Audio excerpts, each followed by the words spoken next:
Welcome to our 12th District Zoom community conversation with State Representatives Mike Steele and Keith Goehner. I'm your moderator tonight, Kurt Hammond. Tonight, your representatives will provide an update on the 2023 legislative session and take your questions. First, we'd like to introduce you to our state lawmakers from the 12th Legislative District. Let's start with Representative Mike Steele. Good evening, Representative Steele. Good evening, and good evening to everybody out there. It's a pleasure to be here with you this evening. My name is Mike Steele. I currently live in Chelan. I'm born and raised in Chelan, and I'm serving my fourth term now in the House of Representatives. I serve as the ranking member of the capital budget. I serve on the K-12 education budget, and I also serve on the appropriations budget, which is responsible for writing the state's operation budget. It's been a pleasure and an honor to serve over these last 8 years, and we certainly are excited about getting to know the new portions of the recently redistricted 12th legislative district. And Representative Keith Goehner. Well, good evening, and it is good to have this opportunity to connect with our constituents.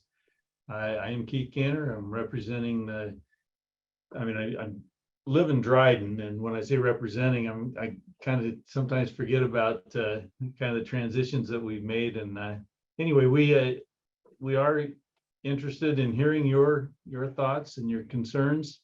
I'm the ranking member on the local government, and I guess that really stems from my service in the county, Chelan County, as a commissioner.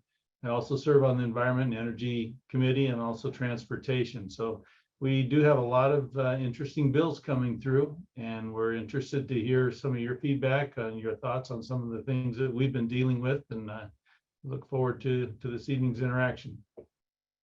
All right, here's how this evening will go. I will be asking our lawmakers written questions that many people submitted in advance, but we will also begin taking questions live in just a few minutes. That's why we're here. We want to hear from those folks online and hear their questions. If you have a question and you're online, just click the raise the hand icon. It should be in the bottom right of your screen. Just click the raise your hand icon and get in line, and we'll get to the live questions in just a moment.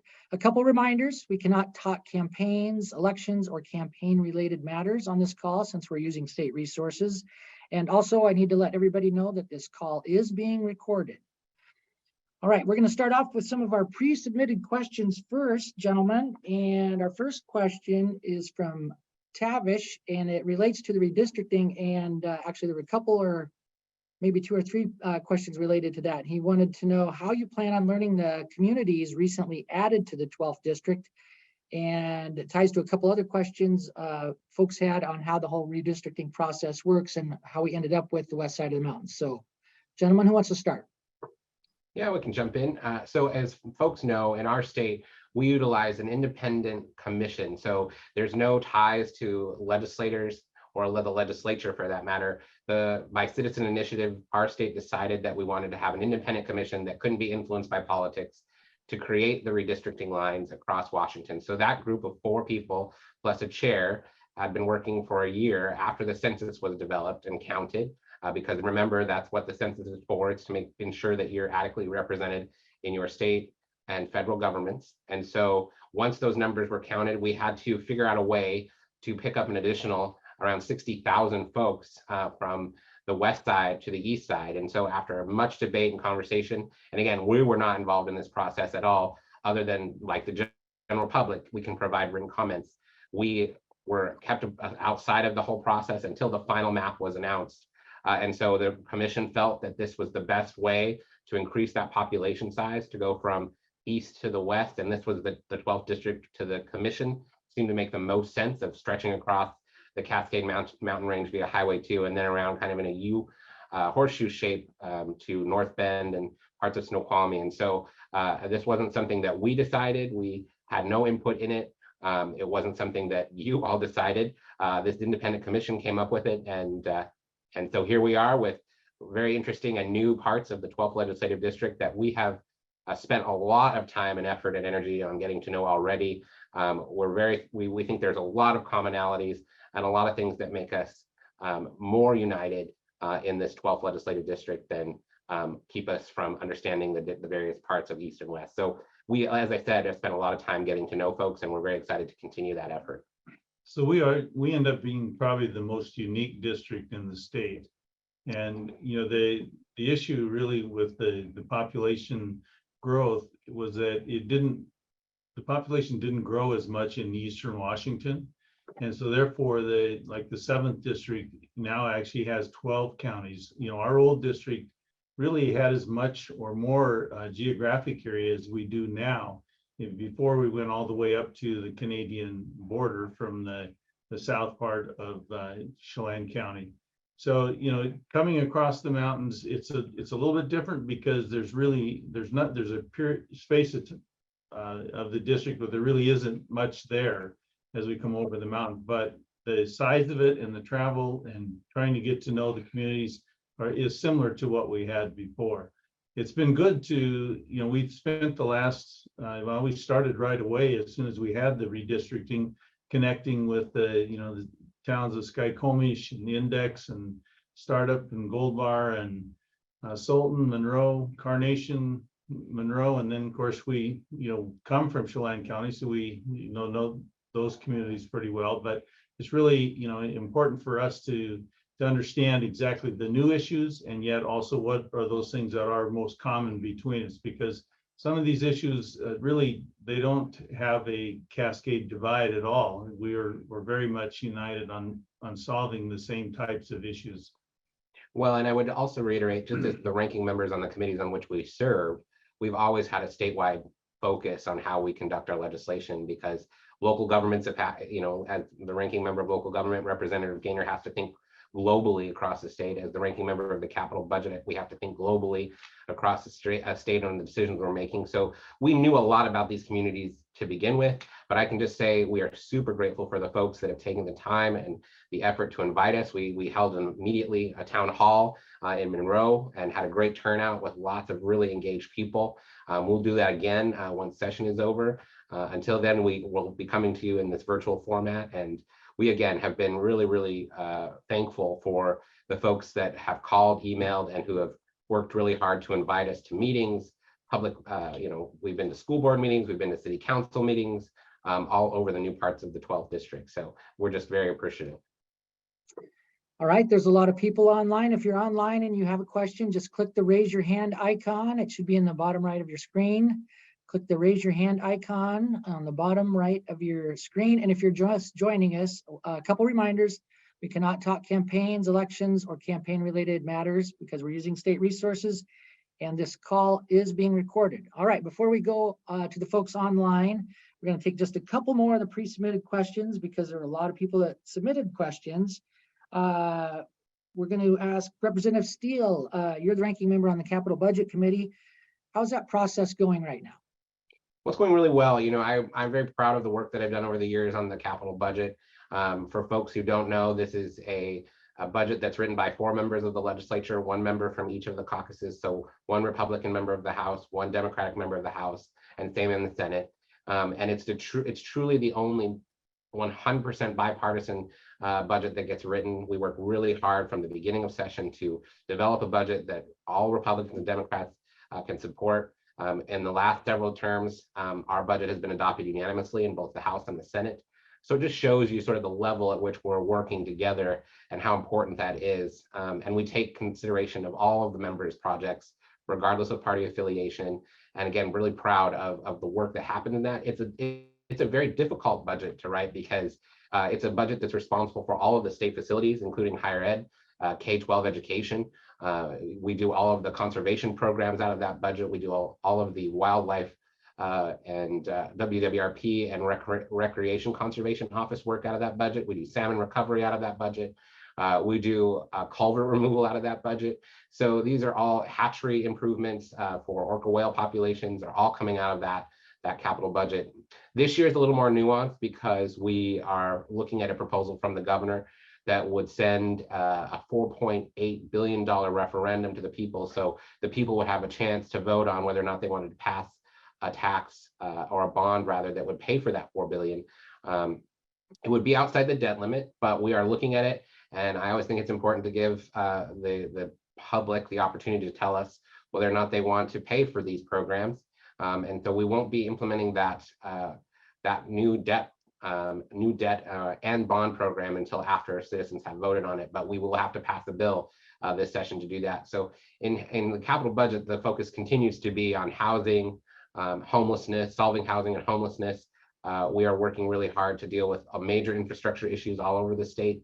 Obviously, we do the school construction, as I mentioned, but SCAP, for folks who are familiar with that, that's the School Construction Assistance Program, which obligates the state to pay for portions of school construction once local communities pass bonds to do that. So it's a very interesting budget. We hear from people all over Washington state. All of the members of the legislature come through that budget to get special projects and things for their homes. Think about libraries, think about fire stations, think about hospitals, mental and behavioral health. Very proud of the work that we did last biennium collaboratively and in a bipartisan fashion are building a brand new teaching hospital for mental and behavioral health with partnership through UW, through the University of Washington. So that's the kind of stuff that we are working on, and that's kind of the big things that we're focusing on as we start right away this session. All right, we're going to switch gears a little bit and talk local government. Representative Goehner, apparently there was a bill that came out of local government that adds climate change to the Growth Management Act, I believe. Can you give us a rundown on exactly what that bill does and maybe how it impacts housing? Well, it integrates climate change into all of the goals of the Growth Management Act. And there are 14 goals initially, from urban growth to transportation, housing, parks and recreation. There's all kinds of, like I say, there's 14 different things there. There was an economic development even, but what this bill does is it makes climate change a consideration of each of those goals. I mean, it's woven in there. It's talking about in the transportation element, it was talking about reducing the vehicle miles traveled and keeping track of that. And that's been tweaked a little bit, but the goal there was to reduce, travel. And so, you have really a conflict because on the transportation side, we're talking about using vehicles miles traveled as a means of generating revenue for paying for the roads that will still need to be, maintained. And what's happened with the Growth Management Act, it's been in place now for about 30 years. And we have a housing issue, we have a land use issue. I mean, you just go down the line, and we really need to, in my opinion, look at the Growth Management Act and see what things we can do to change that will actually free up some of the constraints that have been placed on local governments and developers and just individuals wanting to utilize their land.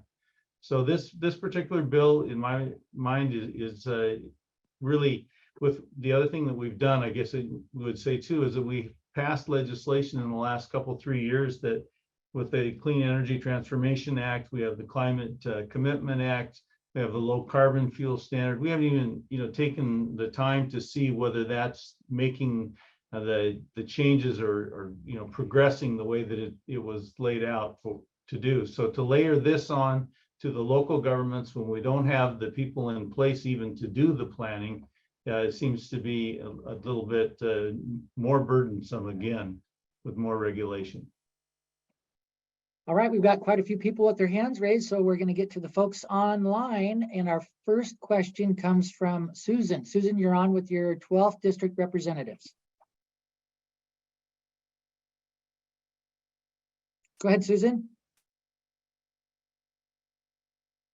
I guess I'm the right Susan. You are. You are, Susan, you are. Okay, I'm not used to doing this, so I had to hit the right button to get unmuted. Anyhow, I was just wondering what is being done to put off all these raises and taxes that seem to be wanting to be done for various reasons. We're seeing a lot of that when we read the newspaper, a lot of tax proposals for new taxes. Yeah, there are. Good to hear your voice, Susan. I hope it's nice, Chelan. Very cool. Very cool. Okay, got it. But I'll tell you that there are a lot of tax proposals out there, and we're wading through them as much as we can to try and understand them. A couple of the things that are being debated right now, the capital gains tax, as the public knows, is being debated in front of the Supreme Court. And the challenge that we're facing is that many of the budgets that we're starting to see come out just in small portions, because we won't see the final budgets until probably just days before the end of session. But they're building budgets on presumed revenue that the Supreme Court has not even said is likely to happen. So we're trying to be very leery. Climate Commitment Act money is coming through as well, but they won't even have their first auction for Climate Commitment Act money until February. So it's been really challenging to build budgets on proposed legislation that hasn't passed, and proposed tax revenue that isn't being, that isn't likely to be successful until maybe after session. So we're working on it. I mean, right now we've found some success in trying to kind of keep those numbers siloed, the new taxes siloed, so that we can write a budget that we know has money to pay for it. And then if things change mid-session and we see different economic forecasts, then we'll address it then. But there have been bills that have been dropped to reduce the sales tax and also some other taxes. I mean, property taxes, because the state has had unanticipated revenues. The unfortunate thing is that all of that money has been spent, and actually new programs have actually been instituted. So I think that's a legitimate concern and a discussion item that we should have about reducing taxes. All right, thank you for your question, Susan. Our next question comes from Jean. Jean, you're on with your 12th district representatives. Thank you so much. Yes, first of all, gentlemen, Representative Steele and Goehner, I am so impressed with your committee membership and really think you can work for our District 12 on those committees. I live in North Bend, so I'm a newbie to the district, and I am the president of the Friends of the Snoqualmie Valley Trail and River. And we are concerned about legislation that some of our members consider a river killer, and that would be Senate Bill 5517. And first of all, I would very much appreciate the opportunity to meet with you in Olympia, on Zoom, or wherever to discuss that bill, to discuss the issues around that bill. We have 450 members. We will not show up in your office. I would select 2 or 3 folks to come with me, but we are definitely motivated to discuss this particular bill with you. So first of all, my question is, how do I go about getting a meeting with each or both of you to discuss that bill? So that's pretty much my question. Thank you. Perfect. Well, Jean, easy question. Thank you for taking the time to be on this evening. Our staff is on the call. Their screens are not showing up, but what we will do is we will follow up with you, but you can always email us or call. Our information is available on the website and is available in the form that you saw when you signed up. But all it takes is a phone call or an email, and we'll get you scheduled and we can meet together. If it saves you time, or you can meet with us individually, we'll get it scheduled, and would love to meet with members of your group and understand what it is you're working on. So our doors are always open, and I think this is a good time to just encourage people. If you do see bill numbers like Jean has just brought up, it's better to get to us sooner rather than later, because that is in the Senate now. It will, if it does pass through the Senate, it will come over to the House, and we will most likely be voting on it too. So we need to get your input in order to make a good informed decision. All right, thanks for your call, Jean. And for the folks online, anytime you can include additional information about the bill number, that's helpful. I think I saw a statistic yesterday. We were at over 2,200 bills introduced this session, if you consider the House and Senate. So that is House and Senate. All right, thank you for your question, Jean. Our next question comes from James. James, you're on with your 12th district representatives. Okay, good evening, and thank you for your service to our state. My principal concern is the quality of education in the state. I think it's fair to say that it could stand a lot of improvement. And I'm just concerned about a bill that's trying to make its way through the Senate right now, which is Senate Bill 5237. I don't know the status, and I'm just concerned about that. Okay. Well, James, I serve on the House Education Committee, so if it makes it through the Senate, it will come to our House Committee. But if you get off this call and you want to send us the bill number, I will track it and read it. I don't know, I don't have the bill numbers. Obviously, with 2,200 bills, we're not memorizing the bill numbers themselves, but I'm happy to have a conversation with you and to follow up to see what it's all about. Am I unmuted right now? I guess I still am. Well, basically, it's about the ability for the state to cut school budgets, district budgets by up to 20% if they receive a single complaint, basically about a curriculum. I think it's going to create a huge oversight problem. It's going to essentially rob school boards of their ability to be responsive to the parents in their school district, and it's going to centralize power over the curriculum at the state level, which is totally unacceptable. Okay, great. Well, let me take a look at it. I will look it up and I will get back to you. All right, thank you for your call, James. We're gonna bounce back to some of our pre-submitted questions just to make sure we're mixing it up and getting some of those questions addressed. We've got a question on a couple public safety related questions. We'll kind of tag team these. We got one from Jen. What's the status on the police pursuit legislation? And Doug also wanted to know if anything's being done about the fentanyl problem, or is there any legislation out there? Maybe that ties to the Blake decision. Gentlemen, you want to talk vehicle pursuit and Blake decision? Well, on the vehicle pursuit decision, that bill is moving along. I'm not sure the exact status. I know it was heard in committee, and I think there'll probably be some amendments to it. So sometimes when you give a report on the status of the bill, they're always in constant change because of the amendment process. As far as the Blake decision, I know that has been a major concern. It seems to me that what I had heard was that it would the fix would probably be coming from the Senate.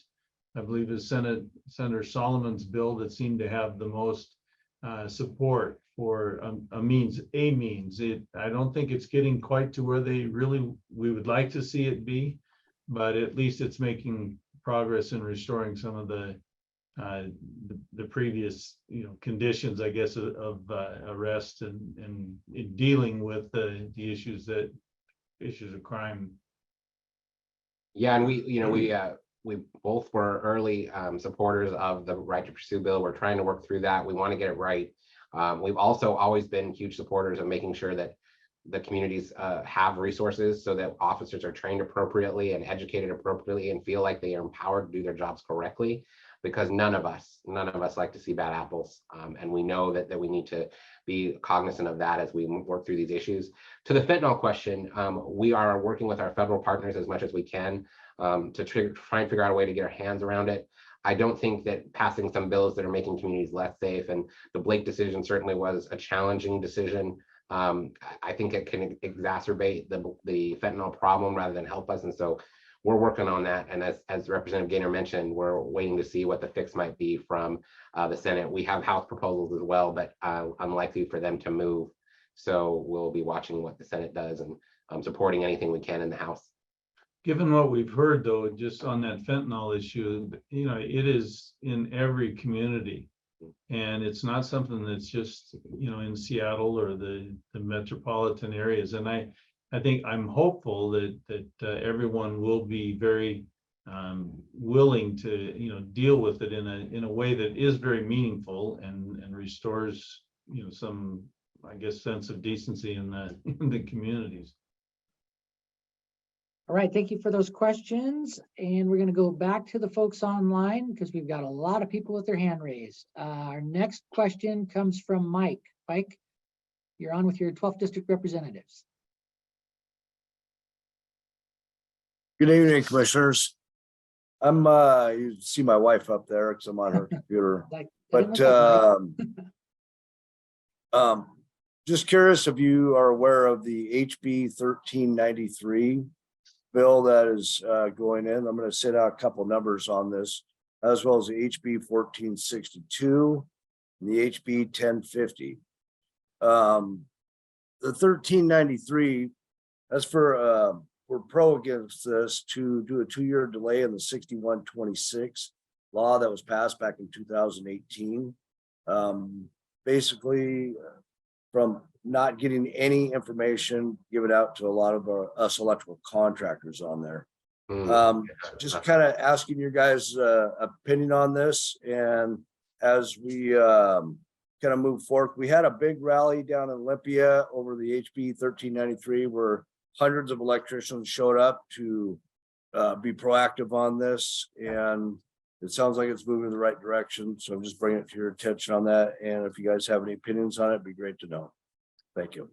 Thanks, Mike. Well, we want to find a solution here. We completely value our electricians, and we have electricians in our districts like you that have been telling us about this since this bill was passed. So we're trying to fix it, get it right for you guys, and give you the ability to do your work. So I would, we welcome your feedback and appreciate you being down here and being proactive about it. But I think there's a general willingness across both chambers to get this done and give you guys the tools to do your work. And as we know, we're having major contractor, subcontractor issues across Washington, and we don't need to be hindering the work. We need to be figuring out ways to get them the tools and resources they need to do the work. Anything to add, Representative Goehner? No, I think Representative Steele covered it well. All right. Thank you for your question. Our next question comes from Betsy. Betsy, you're on with your 12th District Representatives. Thank you very much for letting us know that you value us in Snohomish. It was kind of a surprise to be removed from Legislative District 39, and it looks positive though for me right now. My concern is House Bill 1057. I'm a retired teacher from Teachers Retirement System Plan 1. Retired in 2005, and I've only had 3 small raises since then in my retirement. Most of the women who taught in the late 60s and 70s when I started, most of the teachers were women, and it was always assumed that the husbands would help support, and so that teachers didn't need so much money. But I see that the firefighters and the police all get a yearly COLA raise, and we have to beg every year for a TRS Plan 1 COLA. So I'm hoping that you will support a permanent COLA for Teachers Retirement System Plan 1 people and PERS Plan 1 people. Well, Betsy, you'll be pleased to know that since I've been in the legislature nearly a decade, I've supported the permanent COLA every time around. I dropped a bill this year I was the sponsor of to make the COLA permanent. It may not be the vehicle that ends up being that wins the day, but we do have a bipartisan bill that's signed by the chair of the Appropriations Committee and the ranking member of the Appropriations Committee that would make the COLA permanent. So I think we can get it over the line this time. And as we've both said, a promise made should be a promise kept.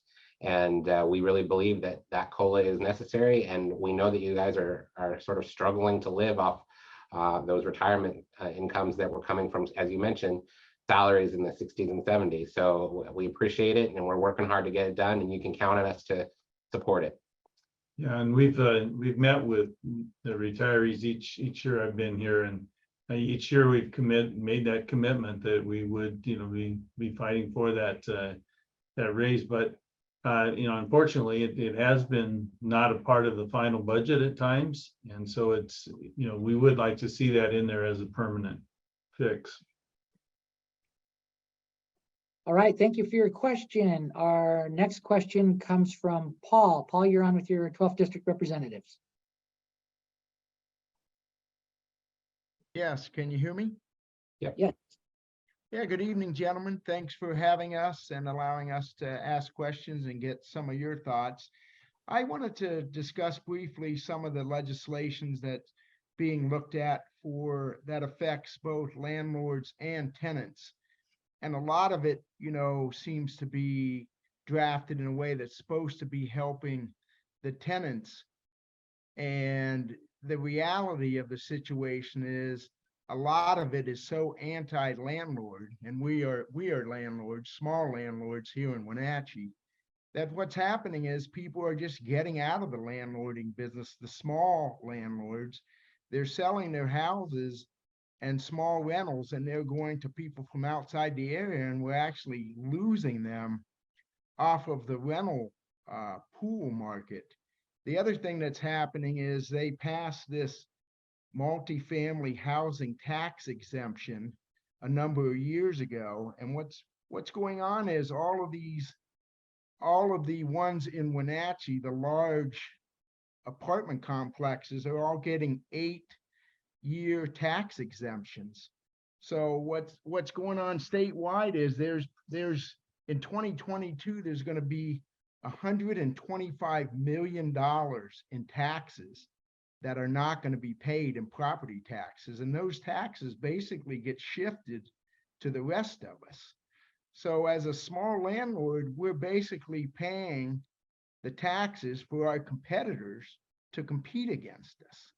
So I know the thought is to help tenants, but they're actually doing the exact opposite by taking stuff off the market, the smaller things. And on these new units, I was looking at the numbers, basically the average number of units that are being built under this law are 82. So those aren't small landlords, those are large, national and probably in some cases international, but definitely regional and national businesses, and they were going to probably build them anyway. So I guess I just want to know what your thoughts are on some of that legislation, and just kind of want to see, what's going on there. And, when you look at these new units being built, they're supposed to be, helping make things more affordable. They're the highest priced units in town. I mean, I was just looking today at them. They're $1,550 to $1,650 for either a studio or one bedroom, and that's huge money here in Wenatchee. So I don't understand exactly what maybe some of the people are thinking in Olympia, and I just wanted to get your take on it. I think, Thank you you. know, thanks for your questions and comments there, Paul. I think what we've seen here in the state is that we've tried to find solutions without taking a real holistic approach to the situation. So in the case of the landlord-tenant relationships, I mean, we particularly during COVID, where people were not even paying their rent, and yet the landlord, still had, the obligations of insurance and taxes and on. And, it isn't that everyone is a major, complex owner. I mean, we do have what we want to talk about is just the small mom and pop type rental people. And those are very critical. Those rentals are very critical for some people's retirement. That's what they're using as supplemental income. And those kinds of concepts need to be integrated into that conversation. It's not just, the housing complex that you're dealing with people's lives and the way they plan their financial futures. I think that this is a case too, where, some of the things that we thought were fundamentally consistent, a traditional approach toward property ownership, we're changing things that, people had forever had planned, with certain constants in place. And when we make these changes like this, we have to recognize we are dramatically affecting people's lives. With regard to the tax incentives, those are bills that have been, seem to be incentives for people to build. But, your point is well taken, that it is a property tax shift to everyone else. And I would agree wholeheartedly. I know, Paul, we've had conversations about it. So yeah, I mean, we're really trying hard. I mean, I think so often it gets construed here that we're only talking about large corporate rentals, and we are impacting the lives of so many folks who are relying, as Representative Goehner mentioned, on that retirement income from a unit or two. And so I think we have to be very, very careful in how we manage these tenant and landlord laws that we're passing. So we'll be on the lookout, and we appreciate your comments and your thoughts on this. All right, thank you for your question, Paul. Our next question comes from Mike. Mike, you're on with your 12th District representatives. Go ahead, Mike.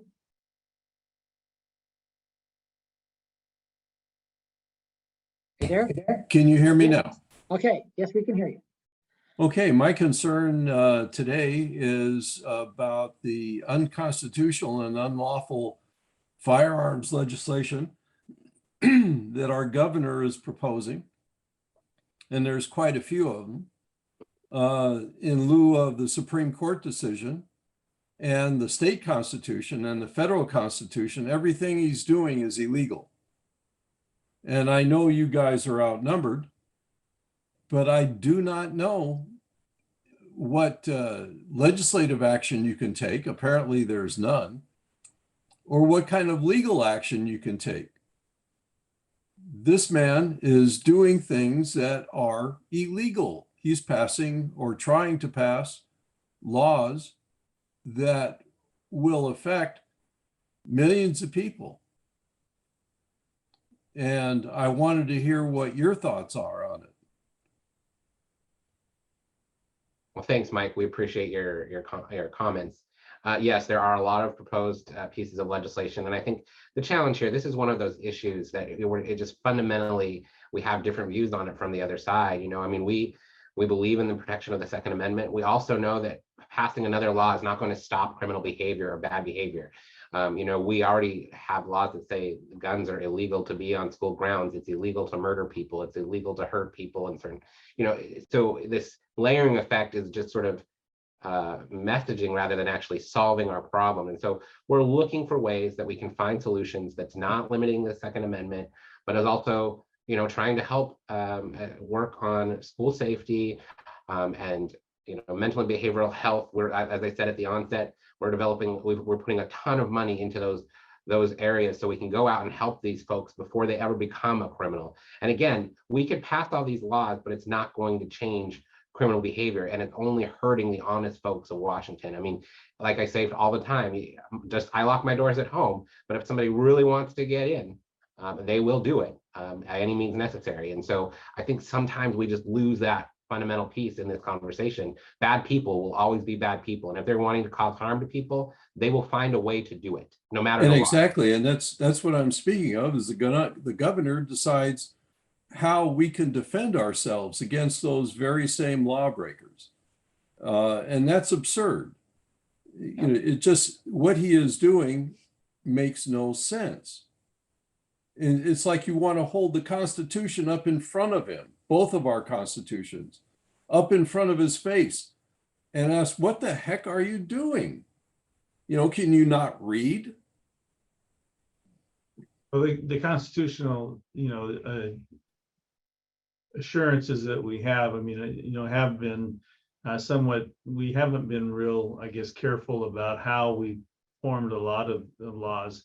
But in this particular case, you know, we continue to seem to have a law passed each session that does something different. And we've had numerous cases where some of the incidents that become the kind of the poster for this new law is actually as a result of laws that have already been in place. I mean, the behavior was already outlawed in even the types of weapons that they've used. So I mean, like Representative Steele says, I mean, you can't. There's still people that are going to be doing things that we can't change that behavior. And I think we need to be very careful where we're going, because there is a constitutional provision that does provide for us to keep and bear arms. And I would just say, you know, to reaffirm, there is no one here at the legislature that wants to see any harm come to anyone. And I think so often that dialogue breaks down when we just want to get mad at the other side on this issue. And that's not the case. Is, let me tell you, without a doubt, there is no one in this legislature that wants to see anyone get hurt. And so we start from the point of let's solve this problem versus you're right and I'm wrong. I think we can make a lot more headway than just deciding one side's always right and the other side's always wrong on this issue. So again, no one wants to see anyone hurt here, and we're working every day to protect and build the quality of life in our communities. All right, thank you for your question. We're going to go back and take one of the pre-submitted questions. It's from Janet. Is there going to be a bill introduced to limit the time the governor can declare emergency powers and continue it? Gentlemen, emergency powers? Well, there was a bill that I believe was dropped. It hasn't had a hearing to my knowledge.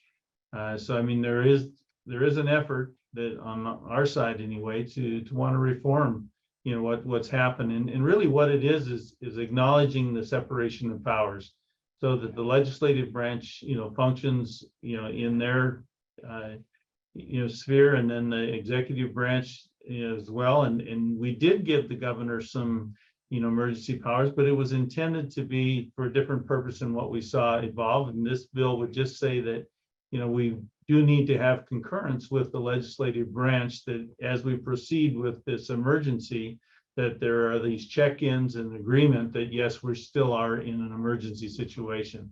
So I'm hopeful that, you know, the other side will recognize too, that regardless of who's in charge, this is more a branch of government issue that needs to be respected, and we need to be working together in order to ensure good governance throughout the state.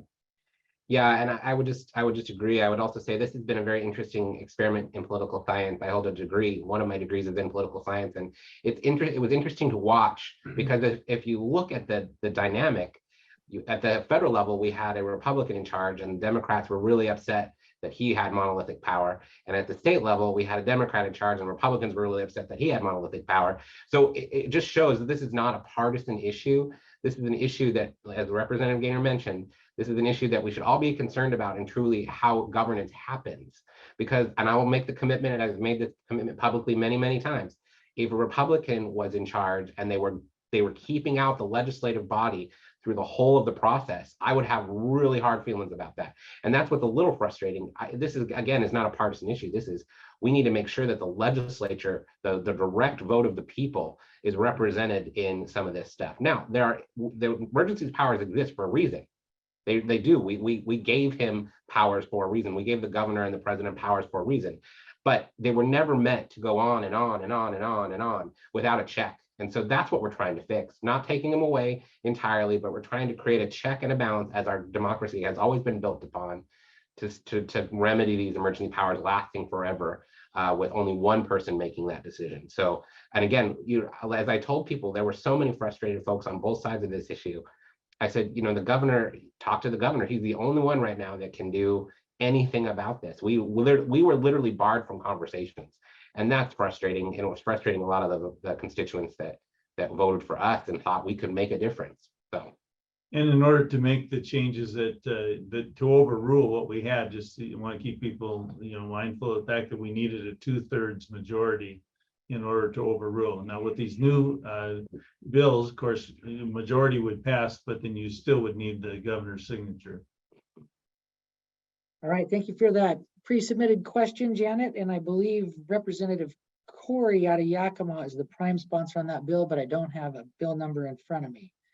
We're going to go back to the folks online. We're trying to get through as many people as possible. We're down to our last 15 minutes. So if you go ahead and click the raise your hand icon, we'll see if we can get you in with your 12th district representatives. Our next question is from Aaron. Aaron, you're online with your 12th district representatives. Hello, representatives. Can you hear me? very well. Yeah. Mhm. Wonderful.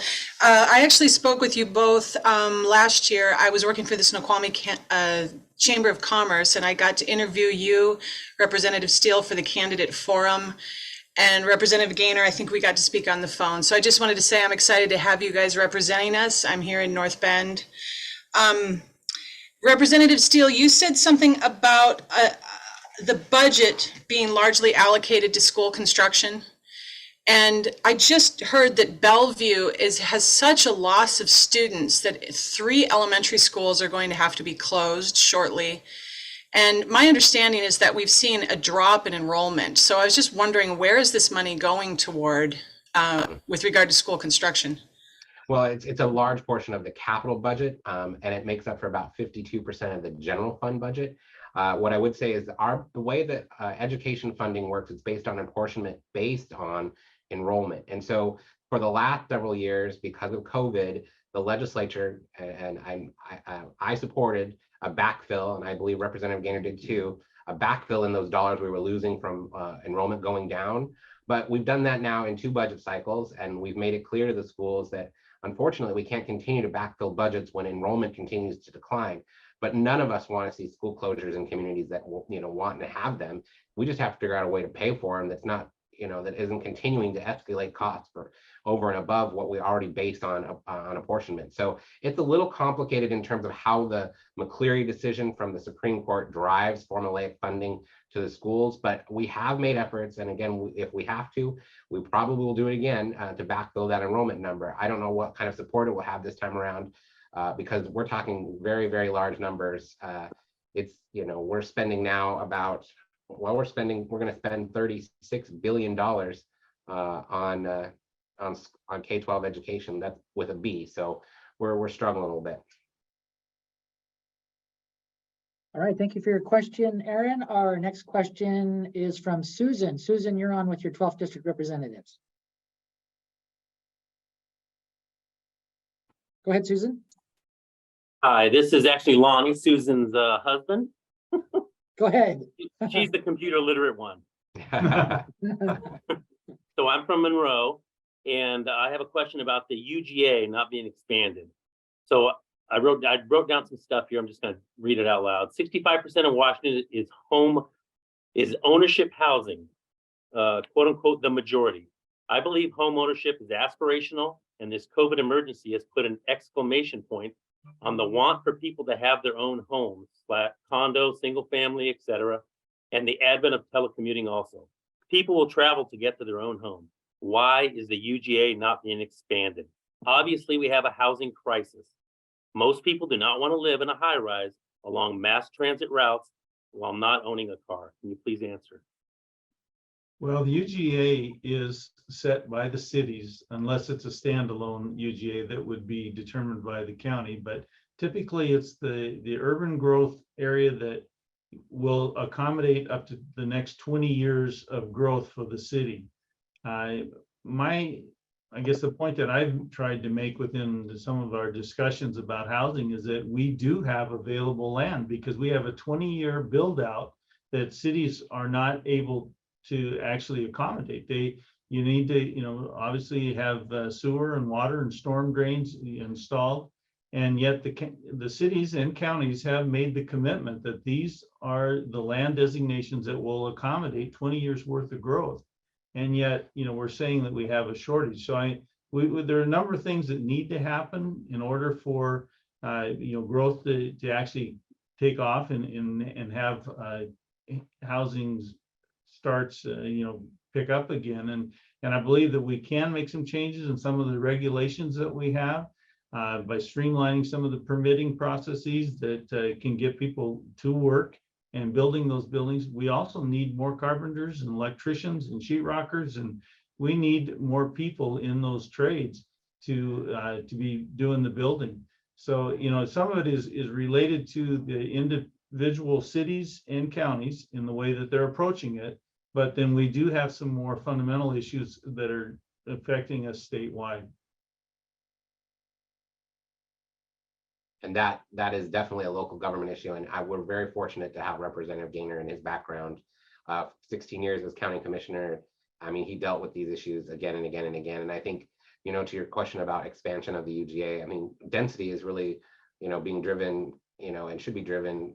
It's being driven by the GMA, and as Representative Goehner so nicely articulated, we have some opportunity to make some changes to that. And I would agree with you. I don't think most people want to live in high rises next to transit. So we're very cognizant of that as we're trying to make those adjustments. But again, I think we're very fortunate in our district to have Keith both as the ranking member of that committee and someone who really knows his stuff when it comes to this subject. All right, thank you for your question. Our next question comes from Bruce. Bruce, you're on with your 12th district representatives. Yeah, thank you. My name is Bruce Albert. I want to thank both you gentlemen for coming to Town of Index, probably the smallest jurisdiction in your district, and sharing your time with us last year. What I wanted to touch on real briefly is two things. First of all, Representative Steele, your comments on emergency management. I wholeheartedly agree. When you have a true emergency, it can't be managed by committee, but 2 years down the road, I think he's a little extreme. So the legislature, I believe, has it in their power to rein that in a little bit and put some needed controls on it. Why I raised my hand was to talk about electric vehicles and ask a question related to that, that if my math is correct, and I'm frequently wrong, an electric car driver pays in effect about a third the road tax I do for the same amount of driving. And in a state and in a time when our highways are in desperate need of repair and maintenance, I think it's important that all users pay their fair share and that nobody get a pass because they have one kind of vehicle, not another. So I urge the legislature or you, to whatever effect you have direct effect on it, to see to it that all types of vehicles are equitably taxed for use of the highways. If you comment, I invite it. Well, you're right. And we talked about that in the transportation committee about, what is, the appropriate amount to be charging an electric vehicle driver. Now, when you have that debate, you've got the one side that is wanting to incentivize everyone to drive an electrical vehicle. So they're pushing back on any, fees or surcharges that vehicle has. And then the other side of the coin is that, well, those vehicles still need to use the same roads that everyone else does, that puts gas in their tank and pays that, gas tax to the state and the federal government. So, I mean, that is an ongoing debate. I mentioned earlier about, they're talking about a road usage charge, which is not something that is real, popular for, a lot of people. And I don't think that that's necessarily, the way to do it either. But, we've got to find a way to generate revenue for our roads and infrastructure. I mean, our bridges really they're throughout the state, they're crumbling. I mean, we're falling behind every year on maintenance and preservation, and it should be more of a priority in putting dollars toward building and preserving the infrastructure than some of the projects that have been proposed and actually are being funded. So, it is something that we're cognizant of, and we're certainly trying to work to find a reasonable solution and equitable for everyone that's using the roadways. Thank you. All right, thank you for your question, Bruce. Our next question comes from Ann. Ann, you're on with your 12th District representatives. Hello. Yes, I'm new to your district. I live in unincorporated King County, near North Bend. And Representative Goehner, I heard that there's been some talk by City of North Bend to want legislation to take over my privately owned water association, Steele Water Association. And I've been a member for decades, and it's been a well-run organization. And I just want you to know, I really am concerned that I would lose any representation for my water rights because I don't live in the city. I could not vote for anyone in the city. And Steele has done an excellent job of managing my water resources. We do have a water issue out here with the amount of growth. And I think that needs to be looked into, but by taking away my water association position is not going to solve it. Well, I will tell you, Ann, that before I do anything, participating in legislation, and I've made this comment to the City of North Bend, I want to sit down with the board of Steele to make sure that we know what's happening and what's the best resolution for the discussion that they're having as far as, whether they provide water for each other, the city for some of the Steele area that they could be providing water for, and then vice versa for Steele to provide water for some North Bend residents. But I'm not going to be pursuing any legislation without having that conversation and ensuring that we've had a clear discussion and clear understanding of where what the potential could be, or what, if it means that we stay the way we are, well, that's what we could be. But there's no preconceived direction at this point to put legislation forth to take away anyone's rights. And I would just say, Ann, that is one of the examples that, both Representative Gaynor and I have spent a substantial amount of time visiting North Bend, trying to understand this issue. There are folks here up on the Hill that have been obviously lobbying on it, but as he said, our goal and intent, and we hope that folks who are new to the new part of the 12th legislative district, you will come to find that both of us are very deliberative in our process. We want to listen to all sides. We want to hear what the issues are so that we fully understand them before we make any decisions whatsoever, and work with all the parties invested in it. So I hope that we'll have a chance to meet you in person, and as the Representative Gaynor said, we do plan on meeting with the board, so we may see you there. Great. I really appreciate that, because it is the entire Snoqualmie watershed that should be considered, Right. and it needs to be looked at from a larger perspective. Thank you very much. All right, thank you for your question, Ann. We're almost out of time. I think we've only got time for one more caller. I know there's still quite a few people with their hand raised, so if you didn't get your question answered, please contact Representative Steele or Representative Gaynor. They have the list of pre-submitted questions, so they'll be able to see who didn't get on the air with them and can get back to you on those questions as well. So our last question is going to come from Brian. Brian, you're on with your 12th District Representatives. Go ahead, Brian. Are you there, Brian? Are you there? Yes, go ahead. All right. Yes, thank you for the opportunity.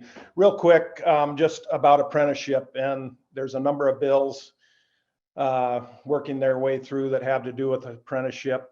I'm specifically interested in apprenticeship in the public works arena, construction. A couple of bills, House Bill 1050 and Senate Bill 5133 in particular, are expanding apprenticeship requirements, which is all good. We are all very much in favor of expanding our workforce and training programs. Related to that, Representative Maycumber has a bill, House Bill 1013, which I think has fairly large support, that would expand some apprenticeship training opportunities into our high schools. Anyway, I guess I just would like to see us get the horse in front of the cart and the Representative Maycumber's bill move forward and provide the training and the opportunity for young people to get the training, and then we can start expanding requirements if that's where it needs to go. Well, I totally appreciate that, Brian. Representative Maycumber's bill is coming through my committee, and we do plan to move it out of the committee. We've also got some, I think, improvement amendments that will open up additional training sites across Washington, because right now we're just calling on one on each side of the mountains. We'd like to have 6 or 7 around the state, because I really support apprenticeships and I value the amazing things that come out of them, and the students that have the opportunity to go through them, the young folks that are trying to get into the business. They're living wage, family wage jobs that we need to be supporting. So I'm very excited to see that bill, and we're going to do everything we can to move it and get it to a vote of the House. Yeah, very good. Thank you. And I guess let's just be careful about some of these, expanding these apprenticeship requirements, especially on our side of the mountains right now, because there aren't a lot of opportunities, and it's going to greatly impact our local municipalities and whatnot. It's going to limit the amount of contractors that are available to even compete on these projects until the training programs are available. Agreed. All right, thank you for your question, Brian. That's all we have time for. Sorry we didn't get to everybody online. Again, if you didn't get your question asked, please contact your 12th District representatives. They also got the questions that were pre-submitted, so they'll be able to get back to you on those. Gentlemen, lots of people online, a lot of different questions. Final thoughts, Representative Gaynor? Well, it's been a great opportunity to, even tonight, learn about things that are affecting people in the 12th District. So, as we expand our knowledge base, it makes us better able to represent the district well. So we appreciate everyone that's been online tonight. If you didn't get your questions answered, we're sorry about that, but we certainly hope that even listening in, you got a better perspective too of what we're dealing with at the legislative level and at the district level. Representative Steele, any final thoughts? Yeah, I would just reiterate that we really are sorry that we didn't get to all the questions, but we're easy to find. We're easy to email. We look at all of our email. Our staff is really, really good about connecting us with constituents. But again, we email us, give us a phone call. We're here in session. We are happy to meet virtually too. So, you know, whatever works for any of you that didn't get questions answered, please feel free to reach out, and we will work our way through your questions as well. This has been a 12th District Zoom community conversation with Representatives Mike Steele and Keith Goehner. If you'd like more information, you can reach them on their websites, representativemikesteele.com and representativekeithgoehner.com, or you can use the toll-free legislative hotline at 1-800-562-6000. That's 1-800-562-6000. Thank you for joining us. On behalf of Representatives Goehner and Steele, have a great evening. Thank you.